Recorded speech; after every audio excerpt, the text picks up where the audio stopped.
Well, Andre, talk about your win tonight, man. I mean, I think some of us think that might have been your best fight yet in the UFC. You know, if that's my best fight yet in the UFC, I got a lot more to show you guys. I felt good, but there's a lot of things I'd like to fix. Obviously, I'm so happy with the win, especially on short notice. But, you know, I'm a perfectionist when it comes to the fights. There's not that many things I give a shit about in life, and just fighting is one of the very few things. And I want to be perfect at it. He countered my jab. He held me down the third round. There's a few things I'd like to fix, but I'm really, really happy with the performance. And if that was my best performance in UFC, it's going to get a lot better. Third round, I've actually had some breathing problems. I took this fight on 3 weeks' notice. About a week into the 3-week camp, I went to the doctors. They said my lungs were functioning at about 50%. I switched up some medication and said, fuck it. My coaches were telling me, maybe don't take the fight. And I said, fuck it, you know. I want the fight, and you just to work through it. And so I switched my medication up. I think it helped a little bit, but, I mean, I wasn't really breathing in the third round. Like an asthma thing or something? Yeah, when I was a little kid, I almost died from asthma. And then it went away for a long time, and it sort of started rearing its head like 2 or 3 years ago. So every fight you've ever seen me in the UFC, breathing's been an issue. It's just something I don't really talk about. But on 3 weeks' notice, it came up a little bit, you know. I was in the doctors 2 weeks ago, and they said I did a little test, and my lungs were functioning at about 50%, right around 50%. And as that gets better and I get more comfortable, you're going to see better performances. So. Is the new medication working for you? New medication's helping a lot, actually, yeah. For any of you fucking trolls out there, it's been cleared by USAID, all right? I'm not shooting anything in my butt. No butt cheek syringe, but I'm on some better asthma medication, and I'm breathing. But I don't make excuses. I'm here to fucking fight. I've been fighting my whole life. So I'm just here to put. Long story short, sorry, I just got hit in the head. I'm ranting. Long story short, I'm gonna keep beating people up, and I'm really thankful to be here. And if that was my best performance, then you're gonna see a hell of a lot more from me. Talk about the fact that you came in on short notice and he missed weight. Did that anger you a little bit? My coaches were pissed. Castillo, you should have heard what Castillo was saying, but for me, no.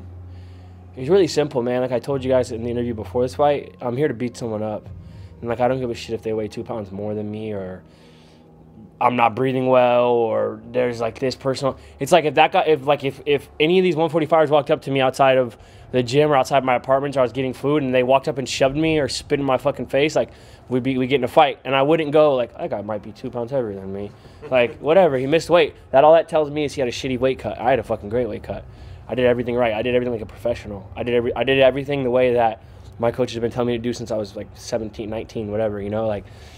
I don't give a shit about anyone else. I just want to beat people up. You dropped him in the first round. I thought you were. I thought the fight was over. Like personally, like that might have been my fault, but I thought personally the fight was over. I think some other refs would have stopped it because the ref was right there. And I hit him and I hit him and I hit him with overhands, and he blocked, and then I fucking served him like sort of a little up underneath one, and he started to stop moving. I think maybe there's a hesitation. I sort of thought the ref was gonna step in my head. That was my fault. And then before I knew it, he's really good at getting back to the leg, and then I was like, fuck, we're back in a scramble, you know.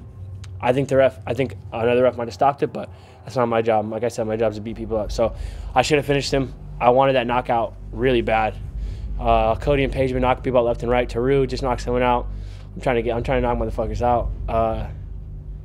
I thought that I TKO'd him, but the ref didn't. So we had to keep fighting, but I'm not worried about it. You mentioned before the fight to me, like you said, you were trying to change your mindset, not think about things right. on their fight. Did you achieve that tonight?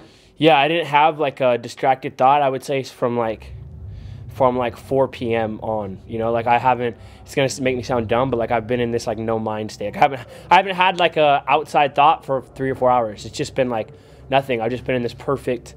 I read this thing by I think his name's Yamamoto Sunetomo. I can't remember his name. Anyways, the book's called Hakaguri. He's an ancient samurai, and he talks about how the only thing you should do is charge forward towards a fucking irrational death.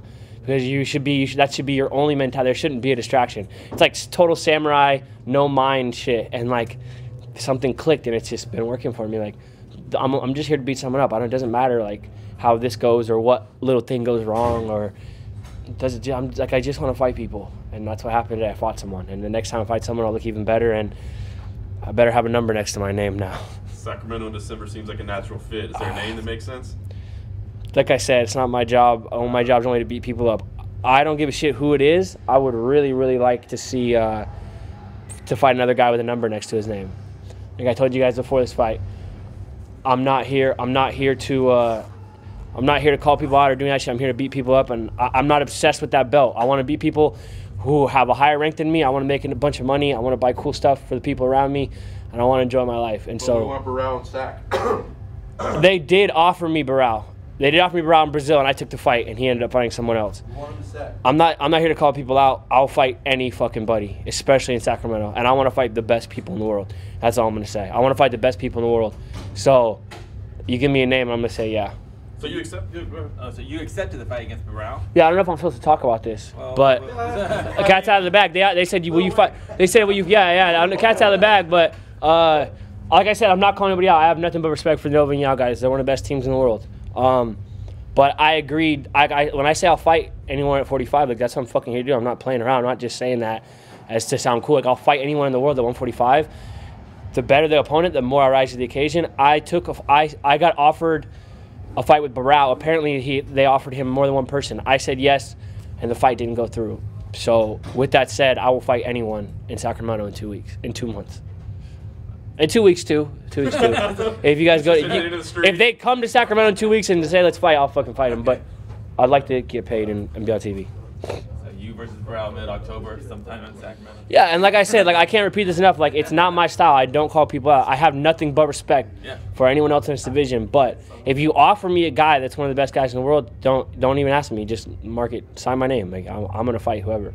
You tell me to fight anyone in the world, I'll fucking fight them. You're gonna pay me money and put me on TV to fucking follow my dream. I'll fight the world champion right now. I don't give a shit. And I'm not just saying that because it sounds good. Like this is all I'm good at. I've never been good at anything my whole life, but fighting people straight up.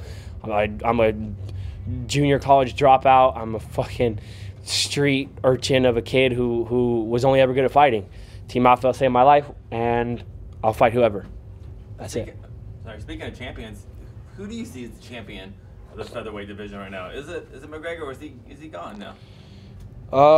It's mixed. They asked me about this before the fight as well. I'm an adult and I understand how life works, and especially a sport, it's a popularity contest. When you do what you're supposed to do, you can do whatever the fuck you want. And I think McGregor is holding up the division, and I do think it's not fair.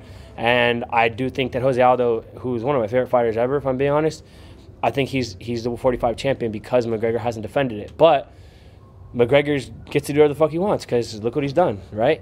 And that's just how life works. I'm not here to talk about what's fair and what's not fair. Life isn't fucking fair. I think that I would like to see my boy Holloway get a shot at that belt personally. That's the homie, and I think he's one of the baddest motherfuckers in the world. So I think I'd like to see him, let him shine a little bit finally. But yeah, McGregor's holding the division, but he also gets to kind of do whatever the fuck he wants because he's done some pretty rad shit. So Jose Aldo's the 145-pound champion, and give my boy Holloway some shine.